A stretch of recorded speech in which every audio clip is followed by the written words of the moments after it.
You're listening to the Gag On This podcast.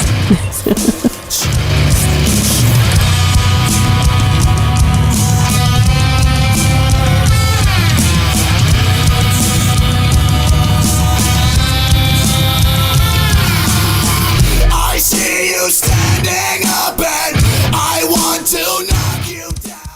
Go fuck yourself. Recording in progress. Blah. Hey, they had to do that. People got mad. We're in California, so it's probably better that I have it on there. California, rest in peace.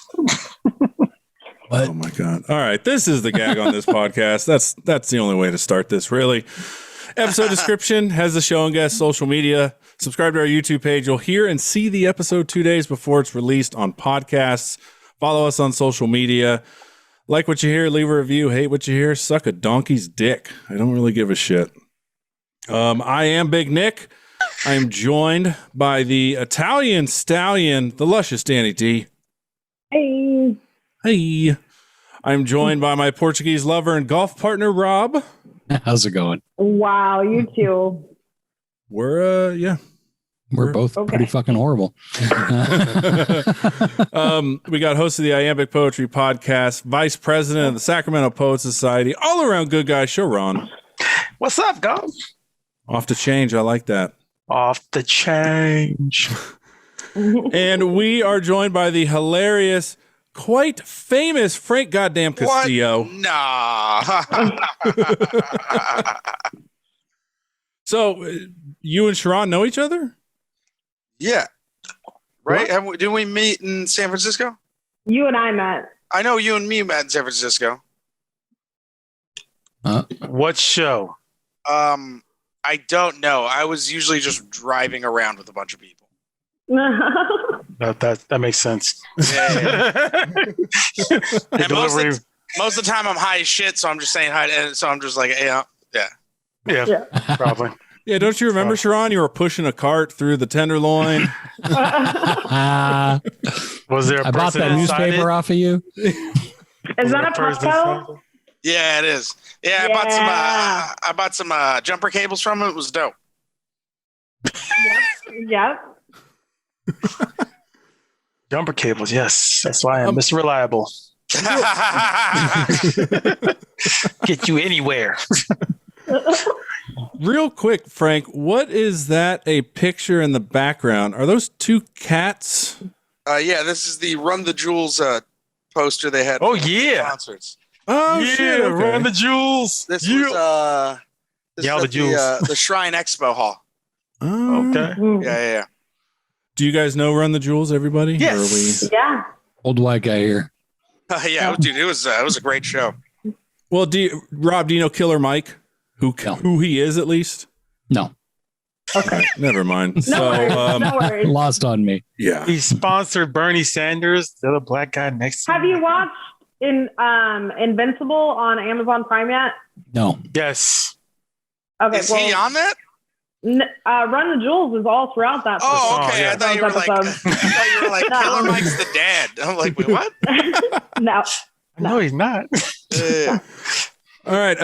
So, Frank, I do have to congratulate you on being featured in High Times, I saw. Oh, yeah, man. That was a lot of fun. It was a high school. Me is very excited. So, I'm curious because I've seen interviews of other people who dealt with High Times, and they supposedly come with a grip load of weed. Did that happen? No. They called me, and then that was it. Fucking COVID. I mean, if there's weed coming, that'd be great, but it's not what happened to me. Did they just call you out of the blue? Yeah, someone had hit me up, and they were saying that they were someone.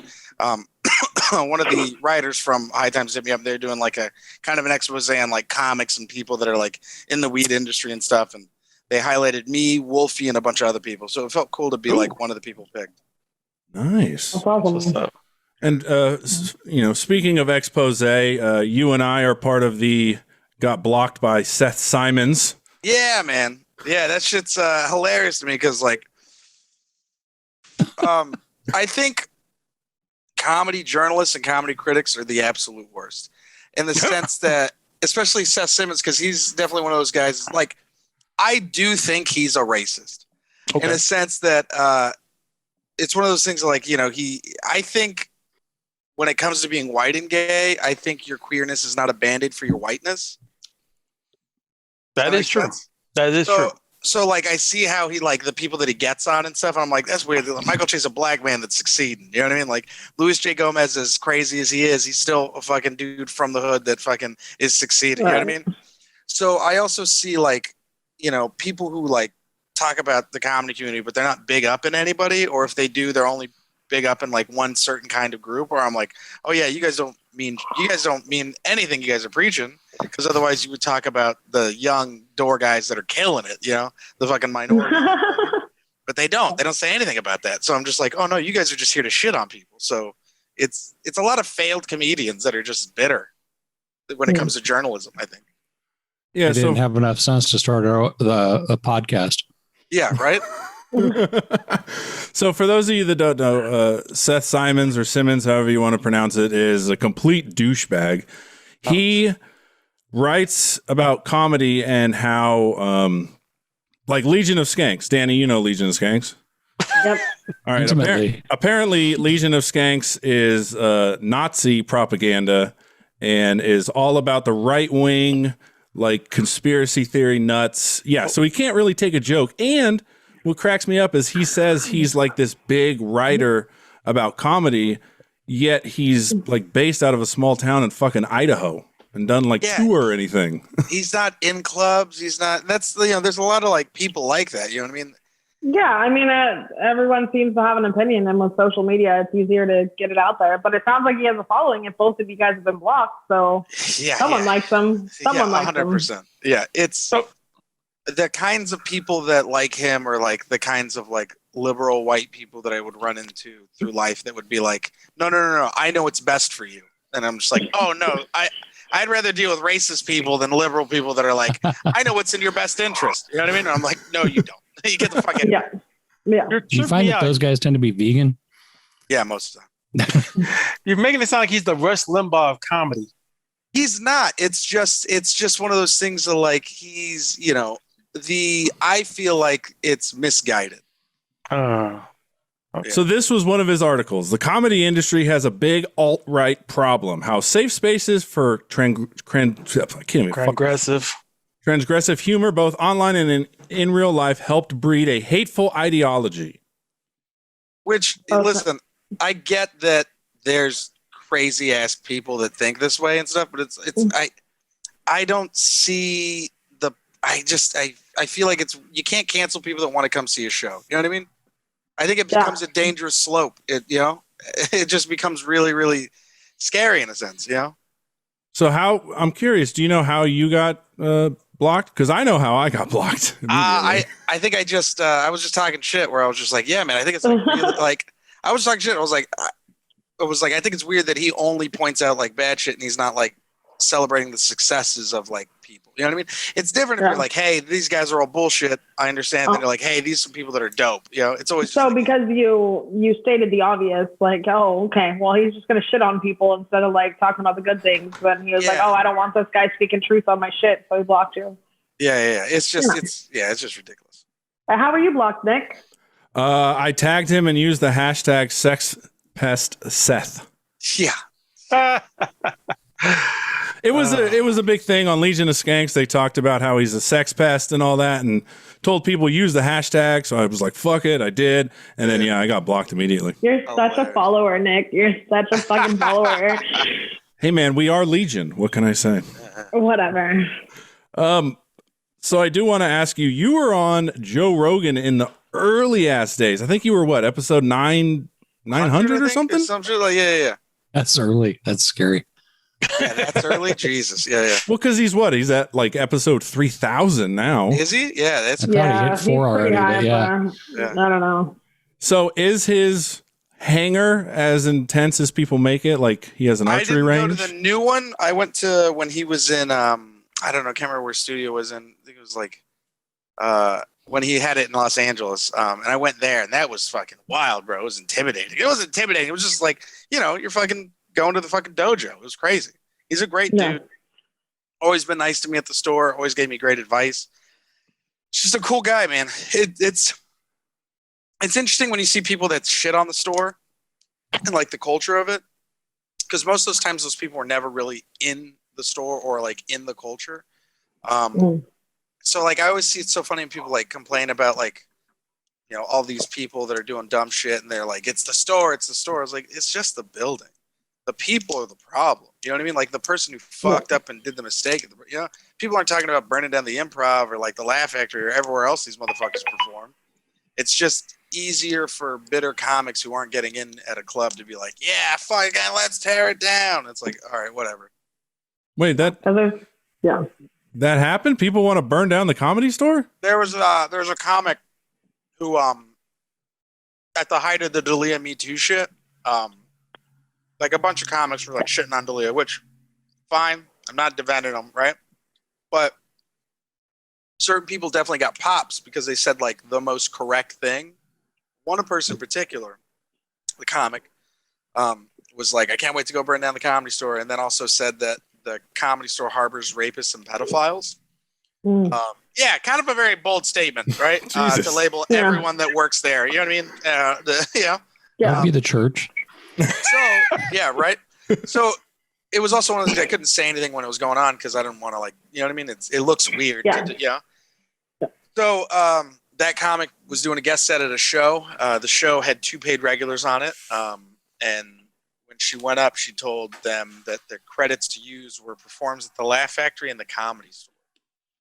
So it was just very interesting that I tweeted, I was like, oh, that's crazy. The girl that wanted to burn down the Comedy Store is now saying she performs there regularly as a credit.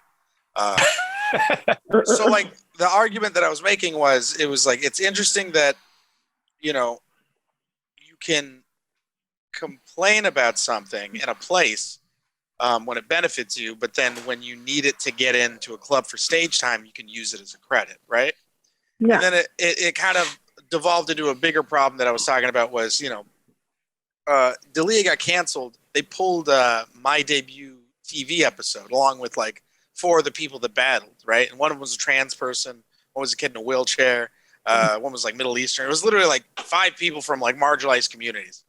So, and the point that I was making with the tweet was, it was like, it's crazy that the cancellation of one person can affect so many different people's careers differently. Where it's like, if you're a white girl that says the right thing, you'll get more eyes on you, right?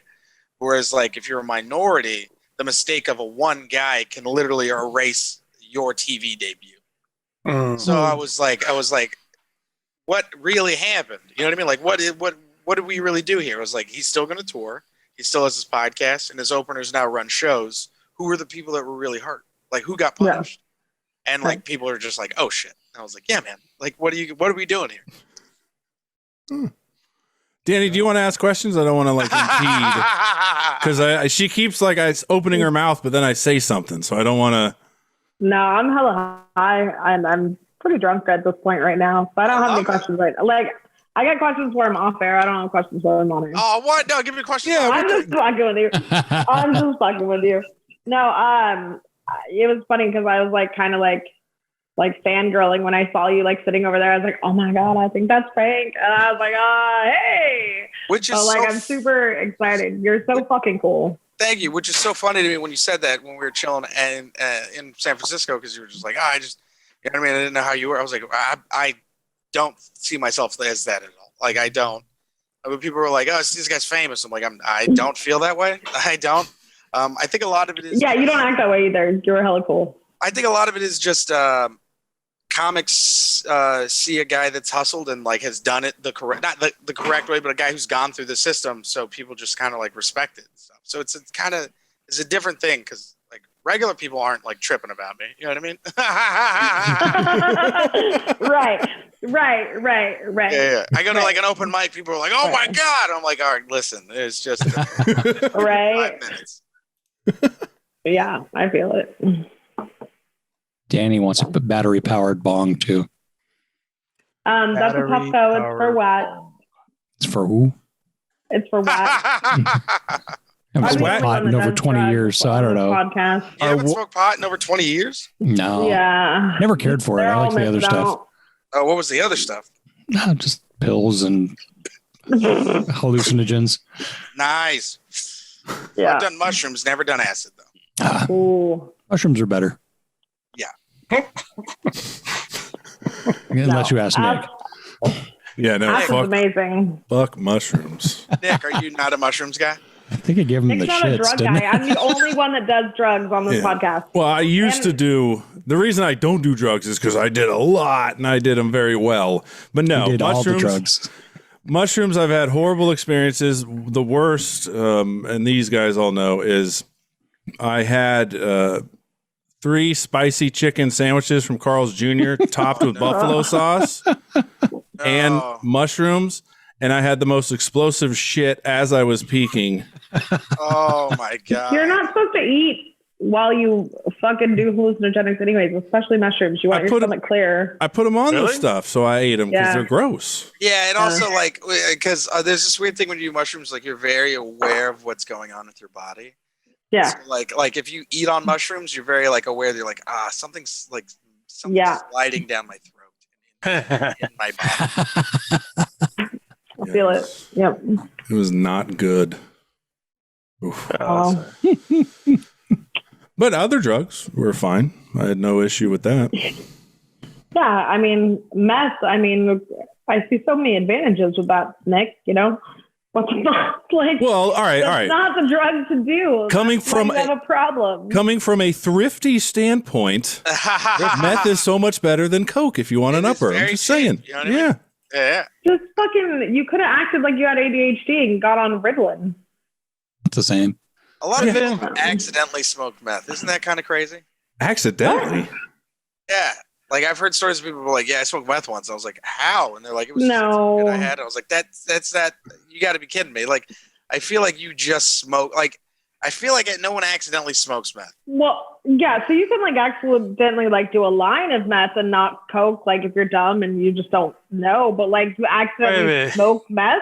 No, you can't just accidentally He was smoke like, unless "Ow." you think you're smoking crack. He was like, Because I was trying yeah. to smoke crack, but then it ended up Yeah, being meth. yeah.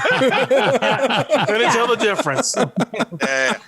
You know, sometimes you want coffee and then you just get a shot of espresso. Right, exactly. So, I mean, I don't know. I don't know. All I just right. know it. What? No, Sean. I was just gonna say I now figured out my tolerance. I have a That's right. You went to your Well, session yes. Wait, my this- What kind of sesh- session? sesh. last week. A weed session. Oh, okay. I didn't know. You were there. What's your tolerance? I am. So I think my tolerance now is only 100 milligrams. Yeah. That's how they That's how they measure weed now. And edibles. Yeah. 10, Or you can 5 take a milligrams, pill. Yeah. You can take Yeah. a 100 milligram pill. Those get me feeling real good. You just fucking take one of those in the morning and just float about your day. Because Yeah. I ate 200 milligrams, and I had a hang time for like a day and a half. So Yeah. There's certain Yeah. edibles you take where you could feel it a couple of days. yeah, I was. It was to the point where I couldn't. I was just sleeping, and I was just laying there with my eyes open, going, I can't move. Those are my favorite kind of edibles. Yeah. Are you still in the Bay or are you back at home? I'm back in Los Angeles right now. I'm Oh, chilling. okay. Okay. Yeah, I'm going to Vegas this weekend though. Oh, that's So- dope. Yeah, I'm excited. So I see you got some credits, or is that not you on the IMDb? Oh yeah, I Oh, do have some credits. Yes. I also, if you look on Google, I'm a famous baseball player too. Oh, yes, I saw that. Ooh. Who died? So yeah. You're actually, you have the same name in common with one of my mom's ex-boyfriends too. Oh no way. Yeah. Yeah. I'll He was a bring that really, up. Well, I got a I'm just surprise saying, for like, you. that's the only other Frank Castillo I know. That's the only other one. That's the only other one. Maybe it's your dad. Daddy. Are you a junior? I mean, no. My dad Okay. is Frank Anthony. My dad's Frank Castillo. He didn't want me to be a junior, so he was like Frank Anthony Castillo. Oh, but your okay. dad's name is Frank Castillo. Yeah. Does he live in Sacramento? No, he lives in San Jose. Yes, Thank God. So- that's where he's Okay. from. All right, perfect. Some perfect. people have added him thinking it's me, and they'll be like, "Why is No, Frank-" I was just trying to see if it was my mom's boyfriend. You They're know, like, yeah. They're like, "Why is Frank not as funny anymore?" And they're like, "No, that's his dad." And they're like, "Oh, Frank's dad's hilarious." That ain't right.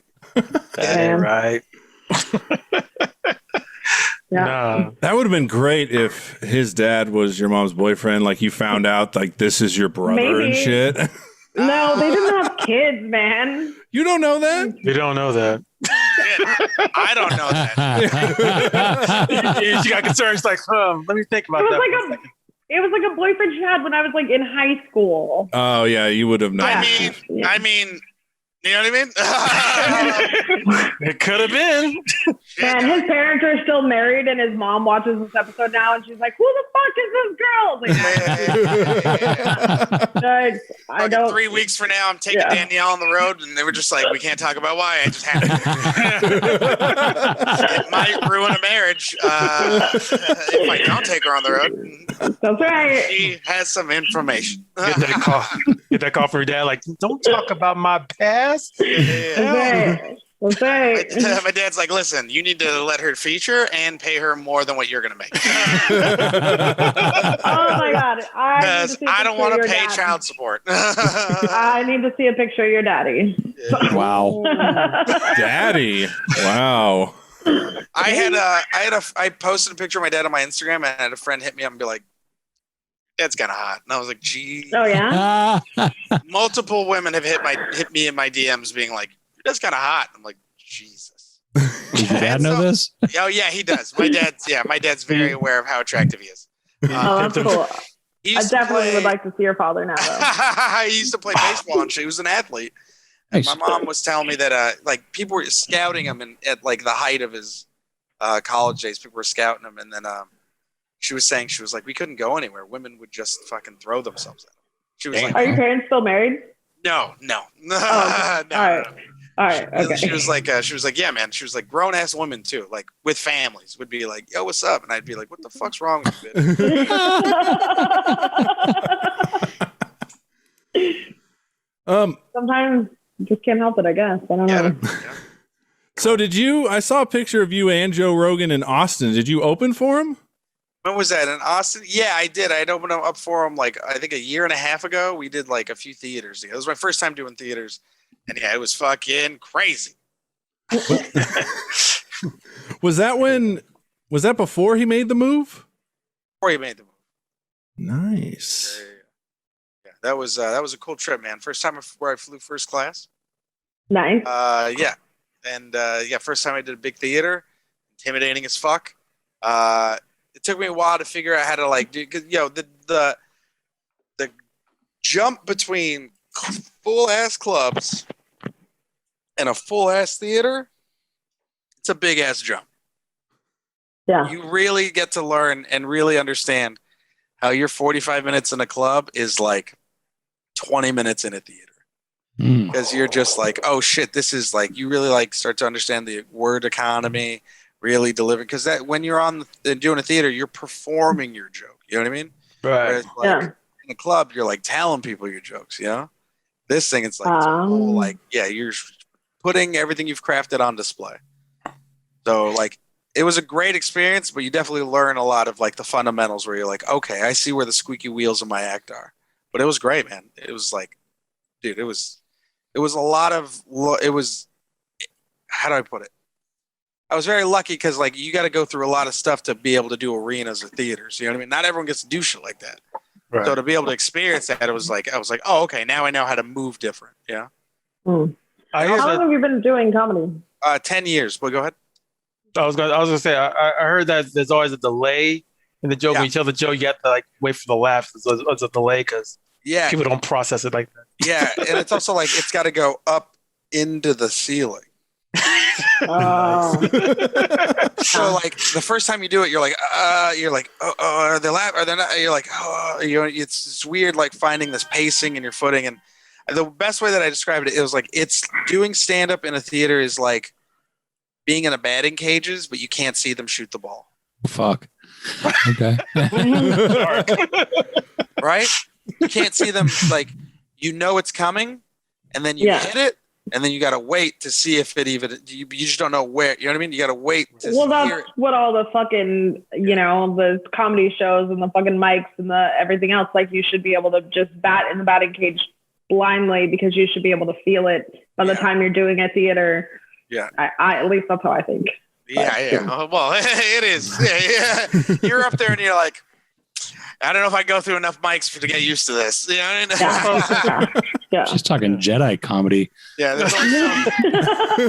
There's only so many times. You can hear a drunk guy go before you're like. Yeah. We got a few of those. We got the one that go just like man, they're killing this bar. Have you lived in LA the entire time, or what? I moved to Los Angeles when I was 23. I was doing stand-up in Temecula for like a year, but that was like maybe going to other places like once a month or twice a month. Then when I moved to Los Angeles, that's when I was like, I'm gonna take this shit seriously. See, so I've always heard comics when they basically leave the Bay Area or even leave Sacramento and stuff, they go to Los Angeles. They say it's not the same kind of feel as they would if they went to New York because of New York, it's one of those things like there's just a much better transit system. Right. You can hit a lot more spots. It's a lot easier for like young comics to get up places. Los Angeles, I hate to say it, but it fucking sucks for young comics right now. Yeah. It's like the worst. It's all pay to play, and a lot of that is our fault. A lot of that is our fault. A lot of that is our young generation of comics who are just, they want the instant satisfaction instead of actually doing the hard work. And a lot of, by the way, me saying this, I'm shitting on a lot of comics, and I stand by what I say because I worked at the comedy club watching the development system when a lot of these pay-to-play mics popped up.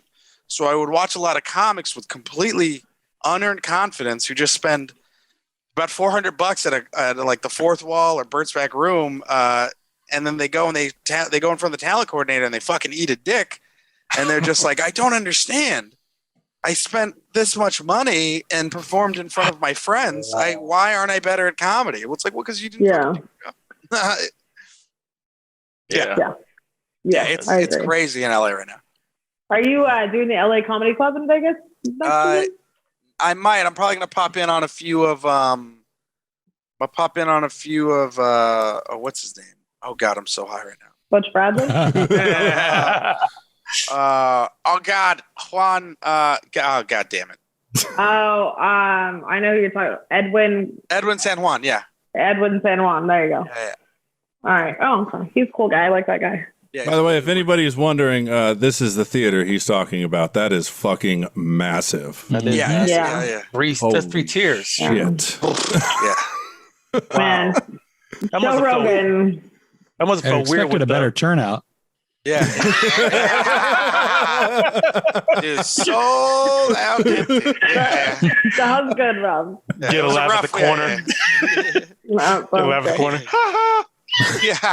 Like, what the hell? What? I see you.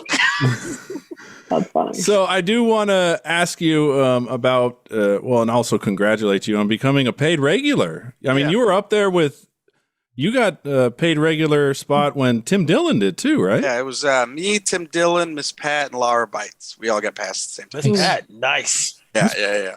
That's fucking good. Miss Pat, the Bay Area, Miss Pat? No, she's from Atlanta. All right. Okay. Yeah. Oh, okay. It's Atlanta, Miss Pat. There's a difference. Yeah. There is. She wrote a book called Rabbit, I think. Yeah. Okay. Nice. It was a good one. Right. Yeah. What are you looking at now? Yeah, that's Miss Pat. That's Miss Pat. I know. I know her. Okay. So okay, funny. okay. Yeah. Yeah, I know her. She's been out here. Well, I don't know her, but yeah, I've seen her. Yeah, I know a few of the black comics that know her. They're like, oh yeah, I know this Pat. Like, Yeah, okay. dude, she's fucking hilarious. Yeah. She's great. It was a But good biography. getting past was fun. It was, I'd worked there for like 6 years. As a Damn. phones guy and a door guy. Yeah. And then, Is that your only job, or do you work like a regular job? when I came to Los Angeles, I came to Los Angeles solely trying to get a job at the store. So I worked at a Starbucks and I worked at the counter. I worked 2 jobs. while trying to get in at the store. So then when I finally got offered the job at the store, I quit my other jobs and then just started working at the store. And then that's kind of where I just lived there, basically.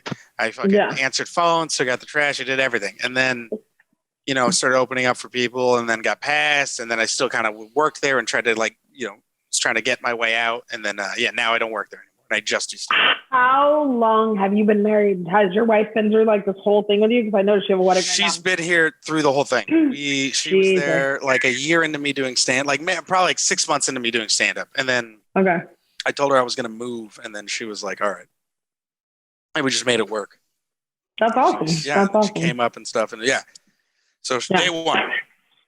Yeah, I was just talking to Mikey Winfield's wife the other night. Him and I did a show, and I was like talking to her, and she was like, "Yeah, basically, like when he started stand up, like we just call that time like he left the family, like he just left, you know." And I was like, "Oh, okay," and that makes sense. I was like, "Fuck, man." Yeah, man. And now you know it's great because she gets to enjoy the benefits of it, but also her career is doing well, so like I get to enjoy the benefits of that. So it just kind of like feels good for both of us to be succeeding in our careers. That's awesome. That's awesome. So I want to ask you. Oh, go ahead. I was just going to say this. It seems like this would be weird, but you did comedy in Japan. Yeah, it was great, dude. Was it? Yeah. So there's a lot of expats. Okay. Yeah. So like, and the crazy thing about that is when you go do a show there, there's enough Americans over there that anything American that happens, they're like, we got to go because they just don't have a lot of entertainment, and a lot of the American people there also, you know. With Japanese people, and most Japanese people tend to also speak English. Now, especially they're fucking with Americans. But yeah, so it's cool because you get a lot of cultural crossover, and then you get, I went there for their roast battle, and then Neil Brennan just happened to be out there, and then we hooked up and we started doing a show, and it was just great to do like a pop-up show with him, and then.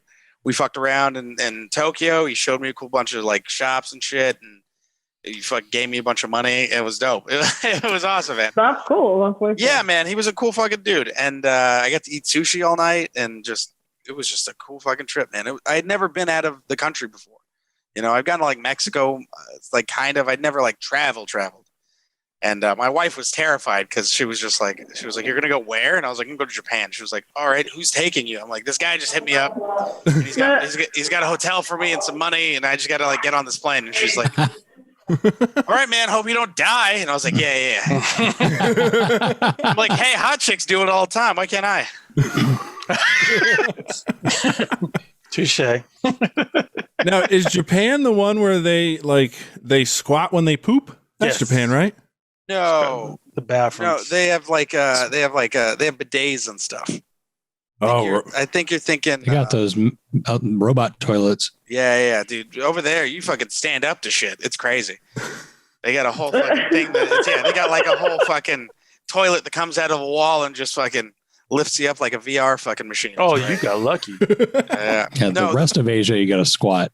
Yeah, yes. One of the toilets I went on, it was the first time I ever had a bidet, and I was just like, okay. And my friend who's like Muslim was like, he's all about bidets.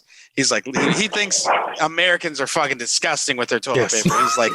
He's like, what are you guys just moving your shit around with fucking paper? What are you fucking animals? So like I went and did a bidet for the first time and it was amazing. Just the water, the warm water, the fucking ass dryer, bro. I was like, what the fuck? Yeah, dude, it was crazy, dude. Yeah, Rob he tried one and he fucking loves it. Dude, it was great. I walked in and it was like the fucking toilet started talking to me. I was like, what? It was like a state of the art bidet. Like the seat was warmed. It was like I took a 2-hour shit and I only shat for 10 minutes. Just make it as your seat. Just bro, sitting you can on hook your phone phone up to it. It's dope. Yeah.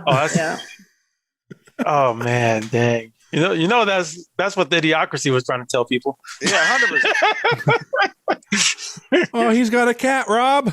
Yeah. Hi, kitty. Oh, that looks like my cat. Kind of. She doesn't have white paws. But yeah. Oh, what's your cat's name? Honey. Yeah. Nice. Rob's pussy always gets in the way of our podcast, but she's hiding right now. The boy was chasing after her. Has your boy done anything crazy this week? Has he had Tourette somewhere or, sent a picture or anything crazy? No, I've been trying to keep him tired, so he just keeps yelling bitch at people. So Well, what did you tell me at the golf course? I can't remember. What was it? Apparently now he's into humping things. Oh yeah. That's always fun. And going, oh yeah. Boys will be boys. He's 8. You don't really want to get humped on by an 8-year-old. He's only 8, not like 15. He's not going to go hump on a stranger, maybe like a tree. But he did. When they're 8, it's hilarious. Yeah, when they're 8, it's funny. If it's not your kid, it's hilarious. Yeah, you're just fucking just sucks, and everyone's looking at you like, you going to do something about this?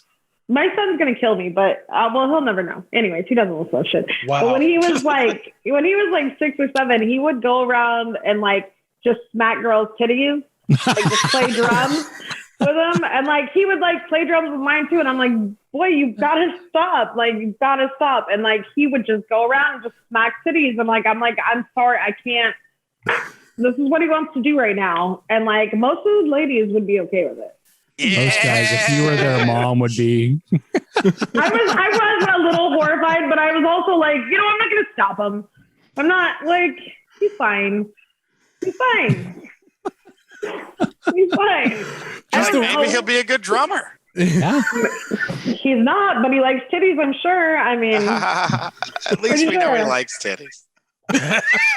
Pretty sure. So maybe your son is just really going to be he's going to be a wild one. And Great. I'm so excited for that. All that college money can go to fucking bail money now. Oh, no. There you go. Now give it to my kids. They're good kids. No. They don't fucking go around humping things. No, they just go around slapping titties. Not anymore. He's 15 now. It'd be awkward. Awkward would be a word for it. Yeah. I don't know. It'd be something I would laugh if I was if I was somewhere and some 15-year-old just walked up and slapped a chick's titties. I'd be like, what the fuck? And I feel like I'd laugh because I was uncomfortable and it was just so out of the ordinary. Yeah. Right. Yeah. But it definitely whoa, that motherfucker just slapped the titties. Hard. I think just in general, comics laugh at the worst possible things for a couple minutes, whether it's right or you know what I mean? Yeah, we're I don't know how to react. I saw a mom push her kid off the ledge into a lake and the kid died, and I was laughing, and I was like, she was fed I remember up. that.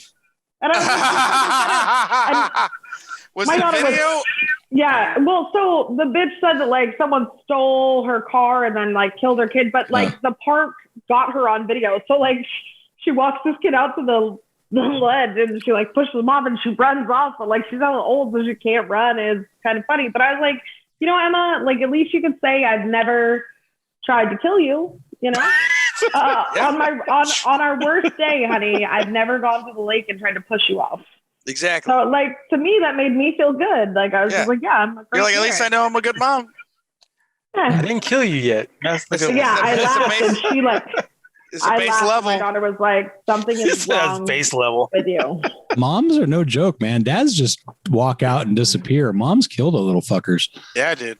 Dads will leave. Moms will be like, I love you and this is why I'm doing it. And then I'm drowning you in the bathtub. Yeah. That's it. Dad just cuts out and starts a new family with a new name.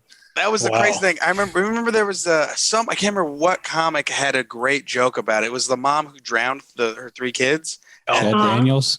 Yeah, and the 3 kids sat and waited and watched her drown one after line. And someone had a joke about how it was just one of those things I can't remember what it was you think those first 2 kids were just you think mom's still mad at us? All the first ones getting drowned. I was like, bro, that's so funny. But also so I want to say it's Daniel Tosh. Yeah. It might be Daniel Tosh. Yeah. Chad Daniels had a bit about it, but I don't think it was that one. Oh. I always hear it's always the first. They always kill the oldest first before they kill the youngest. Whoa, trying to kill for the first time? Yeah, you got to kill the biggest one first, and then you can do the babies. Yeah, this is that's the order I would go in. The hardest one is the biggest one. Yeah.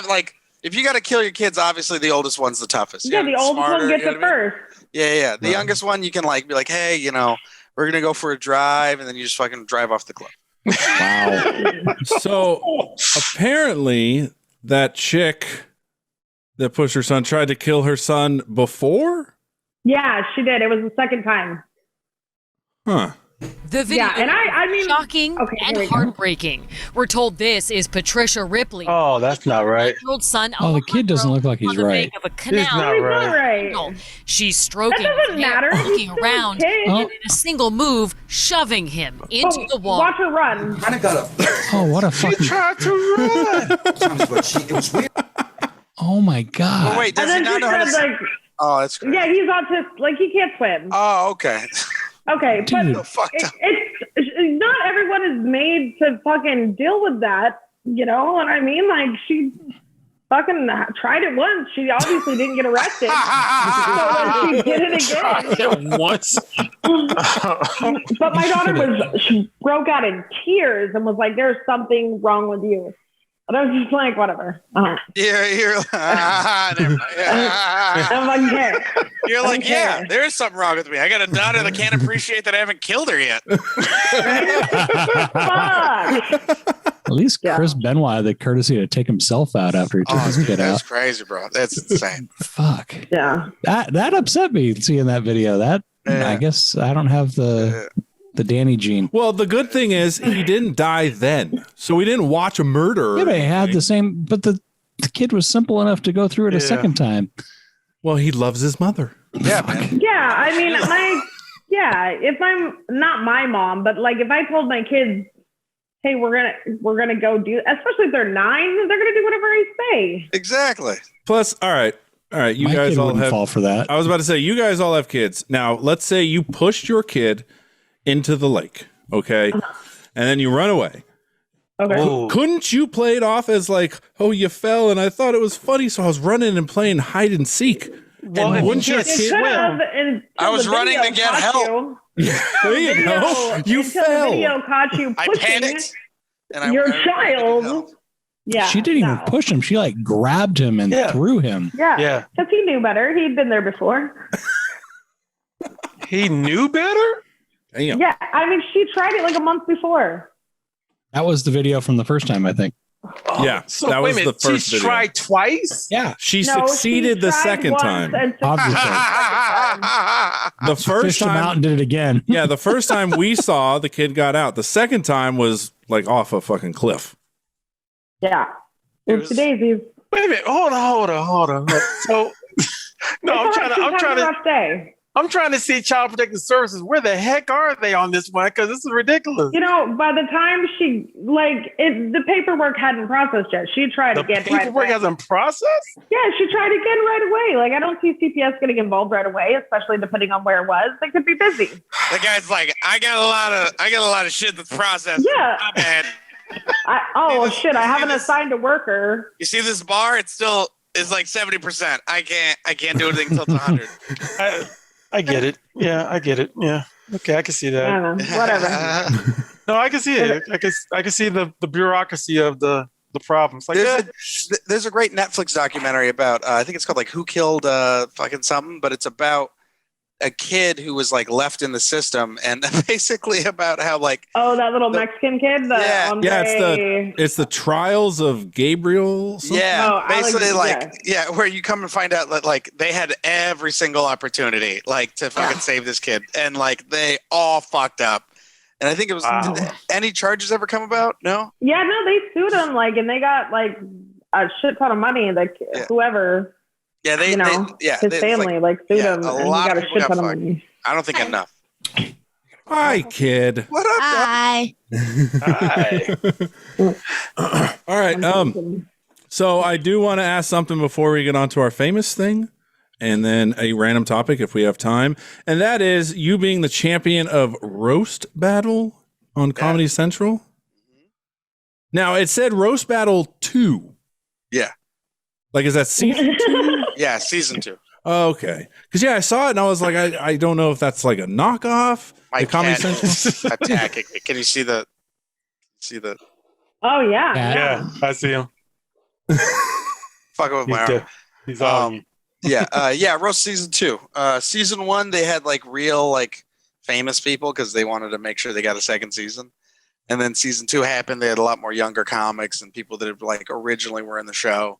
And season 3 was a little bit more, a little bit of a mix of people, and that's kind of like they kind of like they did battles between like a husband and a wife, and then two brothers. In season 2, I think was great because everyone was kind of like it was just a lot more like of a tournament style. It was like sports. My dad's a big sports guy, so he was like, I loved it because it felt like I was watching a sport. Oh, cool. Nice. Because he was like, I know I'm never going to watch you actually play sports. That ship has sailed. Well, it depends on what you consider a sport. Like, I mean, I knew a lot of people that smoked a lot of weed and they played disc golf, and that is a sport. That's not a. It is a sport. That's not a sport that your dad's going to come out and watch you play. Yeah, that's not a sport your dad's proud of. Like, yeah, your dad's not going to go to work and be like, my son You'd be surprised. won disc golf Pops. championship. Hey, Pops, I got in the Masters. Oh, golf Masters? No, it's disc golf. Oh, okay, cool. Don't call me ever again. Yeah, no. I met a guy that actually was sponsored for disc golfing. So. Okay, did he sponsor his kid? No. What's he putting his? We have a sponsor. It doesn't take a whole hell of a lot. What's he doing? What's he putting his kid through trade school? With the fucking money he's making? Right. Hey, my kid's gonna be a fucking great HVAC. That reminds me of when I had to take my kid it was a few years back, but I had to take him to the hospital for stitches. And there was a guy. Kid. Huh? I said that fucking kid. Yeah. And there was a dude that you could tell he was like trying to impress the girl that was doing his intake that was right next to us. He's like, oh, I'm a professional athlete. And he kept dropping that. I'm like, what the fuck?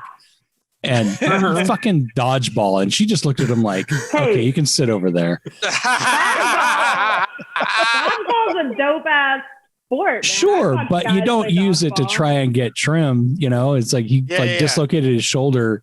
Yeah. Plus, I like how Danny D is willing to defend dodgeball, but not disc golf. Yeah.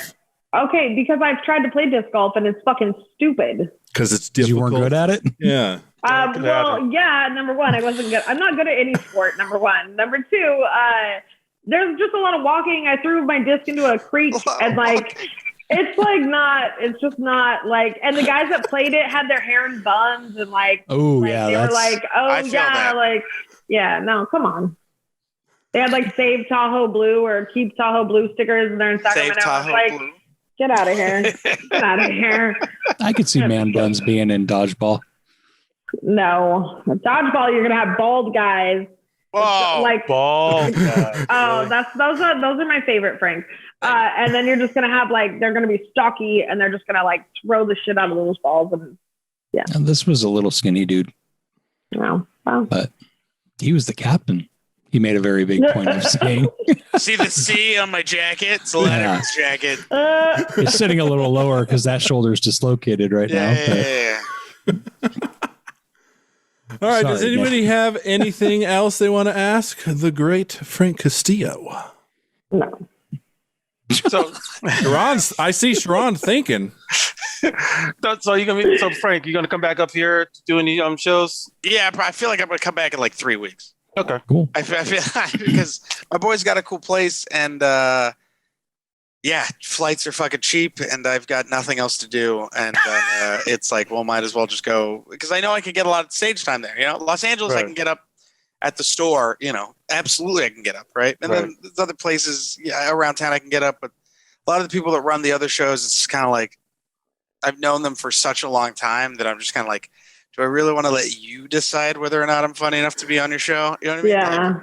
Because it's also just and it's always better to do comedy on the road, anyways. 100%, bro. That was the thing that after the pandemic, when this was starting to open up, I wasn't getting on a lot of shows, and I was like, "Oh, am I just bad at comedy?" And then I went to San Francisco, and they showed me so much love that I was like, "Oh no, it's literally everything else." I was like, "Yeah, there's a lot of people here that produce shows that they really are on a fucking island." You know what I mean?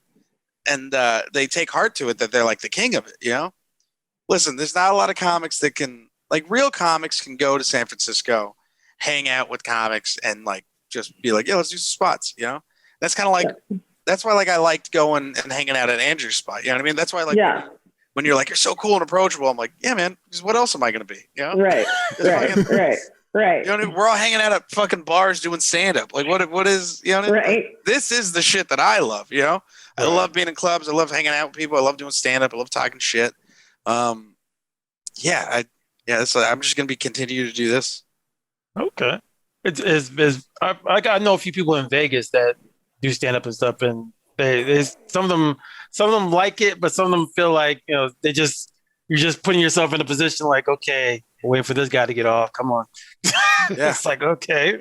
It's like, but would you, if you had a residency, would you live in Vegas and do that? Or no, I think if I was able to, like, I would live in the Bay Area and then I would travel everywhere else. Cause that's where I'm from and I love it. And I miss it so much. Yeah. That'd be like the place where I'd be like, oh, I'm gonna just hang out here and then I'll fly somewhere and do stand up. Nice. Okay. But, you know, I love LA because of the store. What part of the Bay are you from? From San Jose. San Jose. So do you know the town Morgan Hill? Yeah, absolutely. Okay. Would you consider that the Bay? No. Son of a bitch. Wow. No. That was fucking quick, too. Next one to confirm that. You're not going to get it from I got it from one person. One person. Who was that? This guy, Anthony Burrell. He said if I could get, I think it's like KSFM, not KSFM, whatever rap station they have. If you were yeah, he's like, if you can get that on the radio, then you're the Bay. And I was like, all right. I mean, you can get anything on the radio these days. You know how great signals are. Yeah, exactly. But also, it was the Bay maybe like 400 years ago when like flooding was a problem. Yeah. If it wasn't for, you know, the water just fucking drying up, it is a lot more inland. There you go. But isn't Morgan Hill part of Santa Clara County? Yeah, I think it is, right? So that would make it the Bay. No, you guys, no. My friend Chris Storn from Vegas always gives me shit about San Jose. He's like, "Oh, San Jose is part of the Bay. Where does it touch the water?" By the dump. Right. Yeah, I'm just like, "There's marshlands a little bit further up." Okay. Understandable. It's understandable. So what's that town called where the dump is? That little teeny thing. Oh. You know what I'm talking about? It starts with an A, like Aptos or something. Antioch? Antioch's funny. Aptos? I know of an Aptos. I think it's like right at the bottom of that marsh. I lived in Morgan Hill, so I'm not part of the Bay. Well, if you were part of the Bay, you would know that. Nick doesn't go out anywhere, so it's not like he drove around when he lived there either. I used to live in Fremont, so I'm all good. Well, I was going to say, when I lived there, I moved when I was 15, so yeah, I wouldn't be driving. No, well. Yeah, so in your face with a can of mace. What? Yeah. All right. Well, What? Bring it. Nothing. Nope. Not going to. It's still not bad enough for the bar to go to. Yeah. If the BART doesn't go there, it's not the Bay. We had light rail. Light rail was there. We had light rail. Sacramento. Would you consider Sacramento the Bay? Sacramento has light rail. Those light rails don't connect. Sacramento has its own light rail. Yeah. Well, either does the light rail from San Jose to the Bay. San Jose is getting BART. Yeah, San Jose's getting BART, baby. Well, and Alviso was the town that I was thinking of. Look how long it took. 20-something years for you to think about, like, we got a plan. We're just not thinking about it. Like, you know what's crazy? My family owned 2 houses on the corner of Capitol Expressway and I can't remember the other, like right where Capitol and Capitol Express would meet. They wanted to put the rail there for the longest time, and they were like fighting my grandfather to try to take his land or take the houses, like eminent domain, all this shit. Right. Yeah. But I just remember that. Anyways, it's lit. I thought it was going to be like, but they held on and then they sold for $2.4 million. They lost those houses. My family's poor. Mine too. I feel you on that. All right, so since nobody has anything else, we will get to our ultra popular thing called Inside the Comic Studio. Brilliant. Yes. It's on point. Before I forget, Frank, do you love your cat a lot? Why? What kind of question is that? Because Rob loves his cat so much that his wife thinks he'll cry more when the cat dies than when his wife does. Oh, I will. Oh, I will. Oh, that's hilarious. That's hilarious. Yeah, no, I'd cry more if my wife died. This is our second cat. So. How long you been married? 10 years. Oh, No, not 10 years. We've been married 1. We've been together for 10. Okay. Nice. See? Hey, we're like the same when it comes to that. Shut up, Nick. No, you're not. I was with my now wife for 13 years. We just got married in October. Hey, man, it's nice. Once you kind of realize all your options run out, you're like, all right, yeah, this will work. It's like, might as well keep with this one. No. I didn't know that was the, I didn't know that was the design behind that. Okay. No. All right. Nick. I agree with you now, Nick. I agree. You didn't have any other, you had no other options. And honestly, I don't even know why your wife stuck around. So congratulations. Good luck. Congratulations. Good luck. That hurts. That hurts my feelings. When you guys fight, just know I'll take her side because we have the same name. Wow. Yep, just so you know. See how it is. That hurts. Yep. All right, before we get into it, our ultra popular thing, Frank, plug your social media, plug any shows you got coming up, podcasts, stuff like that. Frank Castillo on Instagram. I got a tour coming up that we're going to announce soon. I got an album that I'm taping June 19th, Hemper's Comedy Club. You can look on my Instagram. We're going to be live streaming it also. Check out my podcast, Peaked and Buddies. All right. Robert. I get my side project, Stand Up Dads podcast. I do that with my buddy Mike. We talk about parenting and throwing some dick jokes. We have no idea what we're talking about this week, but new episodes come out on Sundays. You're not going to go nanny? We might. I haven't had a chance to talk to Mike. I'm telling you, man, Arnold Schwarzenegger's nanny, just wow. Yeah, that's, I don't know. That's bad. Anyways, I see Sharon and Danny are just like, what the fuck? Let's go, Sharon. You can catch me on I Am Big Poetry Podcast, where I always do reviews called Real Poetry, or you can also catch me doing the Off the Change with my host Steph Sander, the comedian Steph Sander, and my foodie Christy Nong. You're not going to rock the shirt? You're not going to off the change? You already see it. You know what it is. All right, Danny, which, by the way, Danny, you have not sent me your shirt for our merch. Because I don't. Okay, all right. They're socks. It's one sock at a time. With my face on it. But I'm saying if you for your sticker thing. I will. I've been busy. I'll send you the link. Okay. Oh, I see how it is. Fine, go. Whatever. Plug your shit. Just find me on social media on IG at Rad Chick Forever. I have a show coming up in Chico on June 24th. You can check out my page if you want to come out to it. I also have gotten the okay to run my open mic competition type thing. Went really well last week. We're going to do it again this Wednesday and hopefully next Wednesday. That's it. That's all I got going on. Yeah, make sure you attend. Yeah, make sure you fucking go and support your co-host.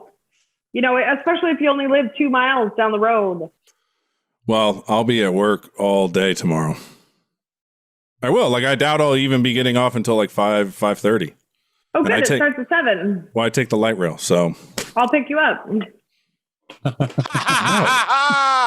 Because then my car's just going to sit in an open light rail parking lot surrounded by homeless people? No, thank you. You're such a pussy. All right. Get to your thing. The homeless scare me. I'm sorry. You can give him a ride to work. So you have to pick him up and he doesn't have to leave his car. Yeah, there you go. I leave here at 5:30 a.m. So if you want to come by. That's totally cool. I'm normally still awake at that time. I know. Oh, shit. She's going to show up. Oh, yeah. I'll be here. I'll be there. I'll be like, okay, let's go. She's like, what's up, work buddy? Let's do it. Let's fucking go. I got you some coffee. And there's no traffic. We can go to Starbucks, too, because I know you don't. You got to get your Starbucks.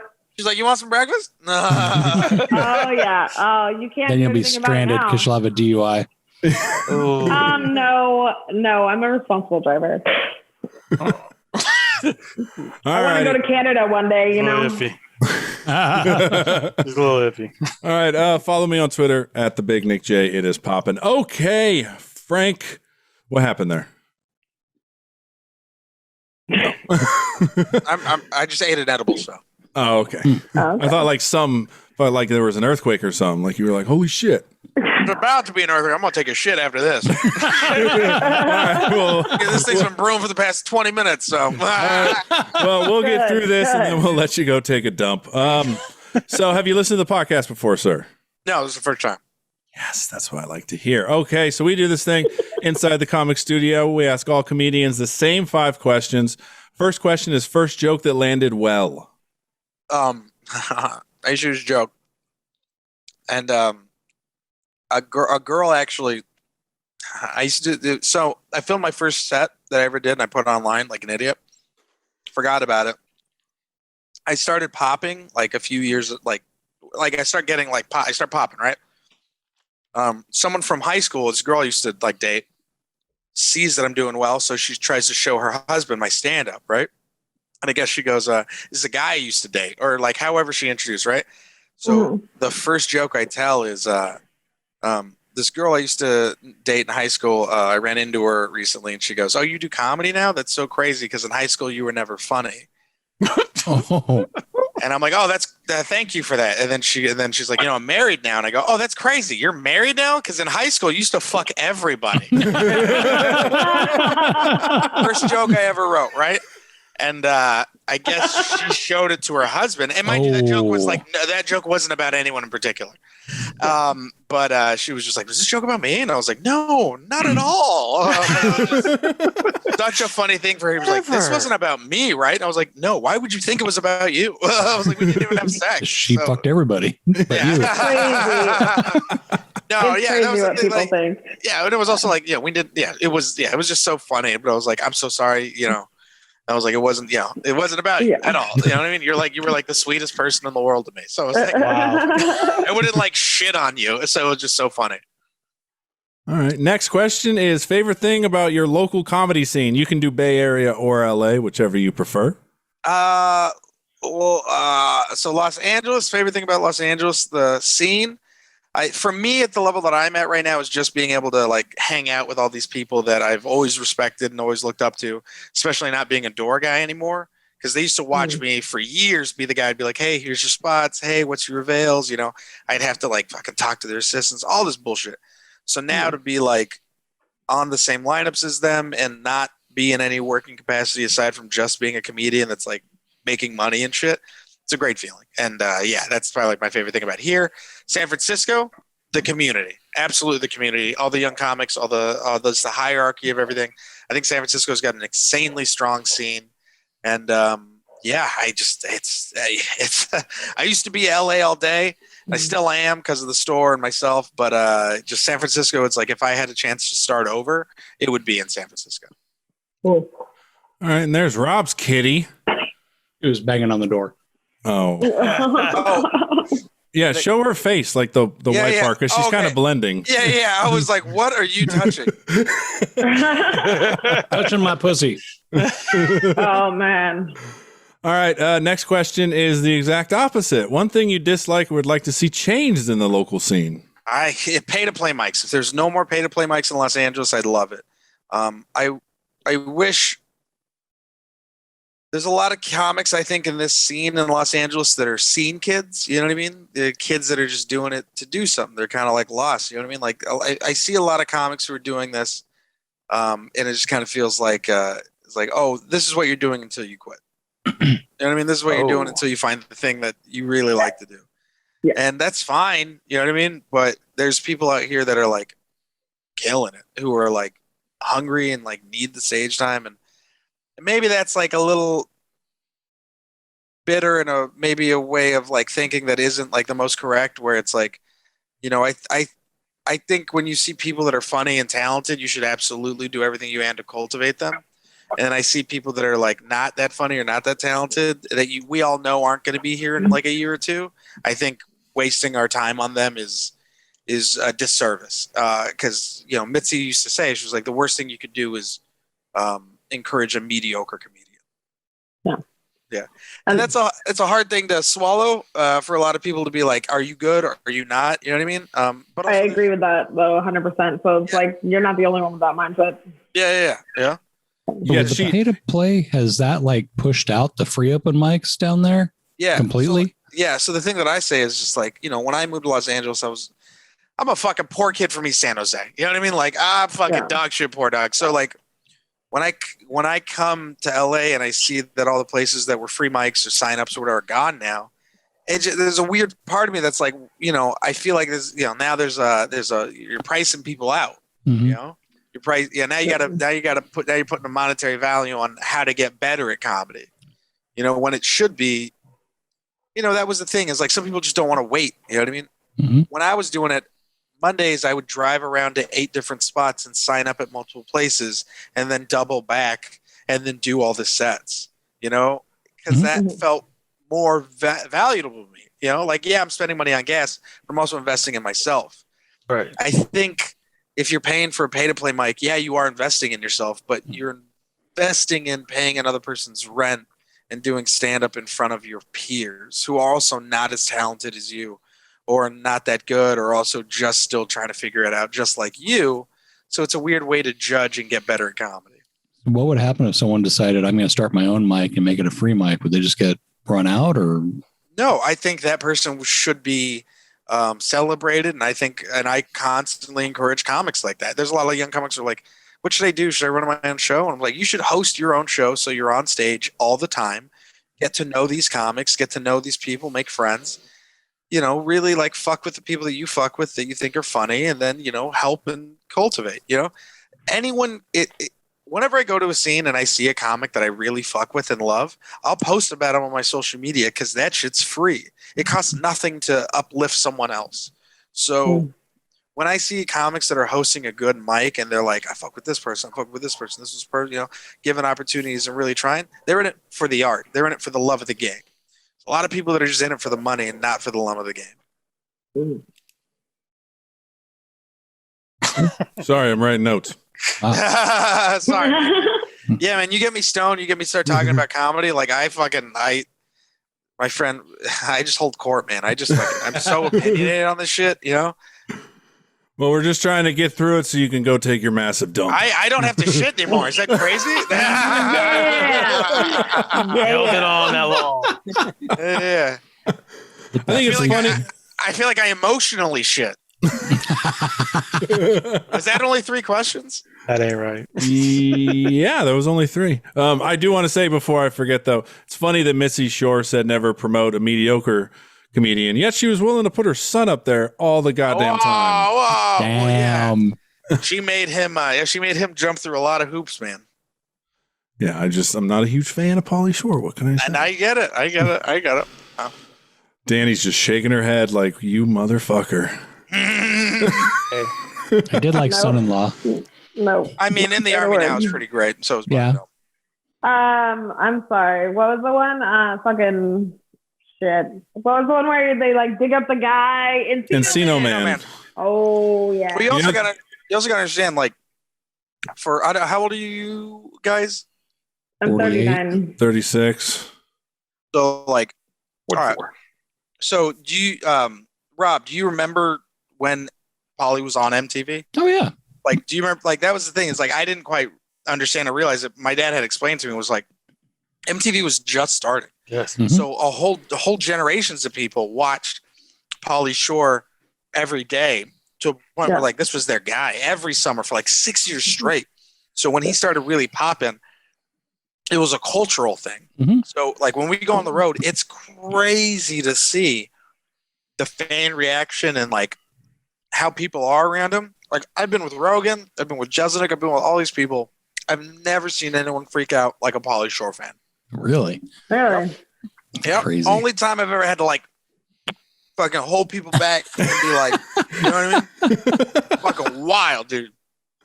They just want to wheeze the juice, man. Like, they just wanna- The weasel. Sounds like he's still doing the same stuff though. I mean, yeah, and they want to see it. That's Yeah. They love it, dude. People still want to fuck this guy. It's crazy. It's like hearing Vanilla Ice sing Ice Ice Baby. He's like, I don't want to sing that anymore, but they're gonna do it. Yeah. I love Vanilla Ice. Don't talk shit. I got to tell you guys, I saw Really? Mike Tyson the other day. Yeah. Word. Mhm. He was at the Comedy Store. He came to watch Chris Spencer, and he walked out to his car. Dude, I saw him for maybe 15 seconds. It was like doing DMT. It was a life-changing experience. Damn. He walked past us, and I didn't even want to stop him. I was just like, I wanted to be like, I was like, hey, Mike, you're the greatest, right?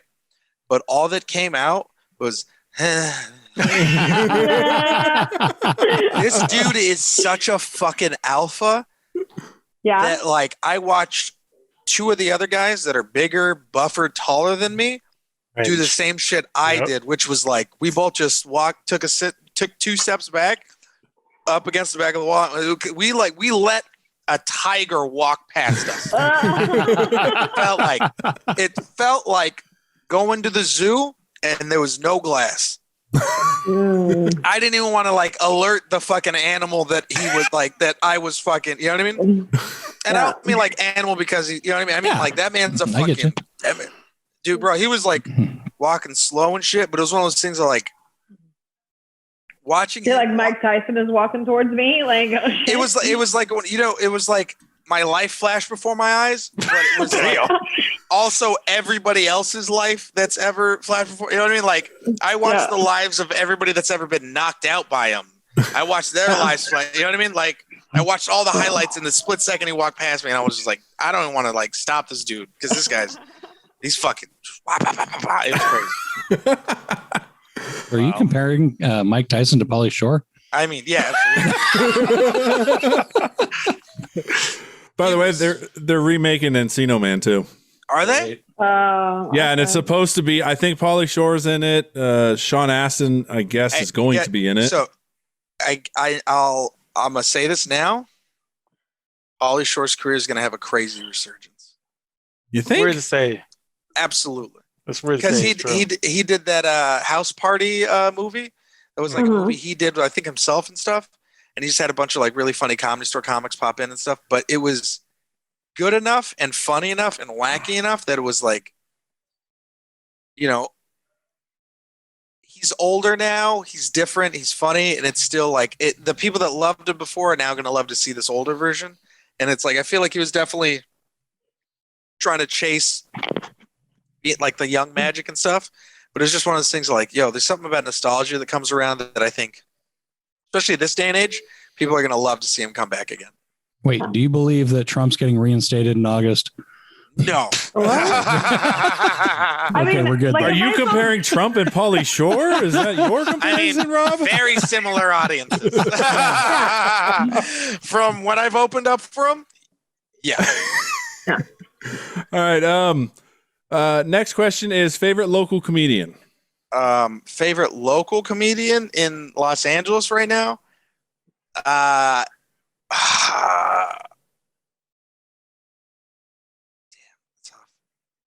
I'll give you different levels. So favorite like young guy that's like kind of popping, that's like really young in the scene in Los Angeles. Not young in the scene, but just maybe not as well known.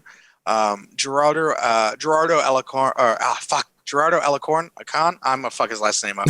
Very funny Mexican comic. Alice Hamilton, I think, is extremely hilarious. All right, now a little bit older. Let's do Brian Simpson right now. Fucking gonna pop hard. I think it's hysterical. White women, no one. No, I'm just kidding. Lara Bites, obviously, she's the homie. Extremely funny. Let's see if there's some people that. There's a kid that I saw in San Francisco. I think you know him. His name's Orion. yeah. Fuck, dude, that kid fucking destroyed. So funny. There's another kid that was there. Fuck, I can't remember his name. It was a black kid, skinny. Has this joke about rectangles. Is really funny. Yeah. Those are probably like my picks right now. All right. Yeah. Okay. And then last question, advice to new comedians. If you're gonna move to Los Angeles and move to a city, wherever you go, plan accordingly. Set yourself up for failure. Set yourself up for success. Don't set yourself up for failure. When I moved to Los Angeles, I for 6 months made sure that I was able to get jobs where I was financially stable enough to be able to do stand up. is you can't create good jokes or be in a solid mindset if you're constantly worrying about rent or constantly worrying about how you're going to fucking do something. You know what I mean? And then your jokes will be shit. Trust in everything. Trust in your pen. Constantly write. Constantly change. Constantly get on stage.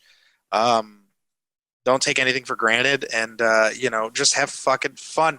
I know people are like, have fun. No, but it's really is like when you're having fun on stage, everyone else is having fun. When you're smiling, when you're not stressing about shit, when you're just being the closest you can to yourself on stage, people will enjoy it.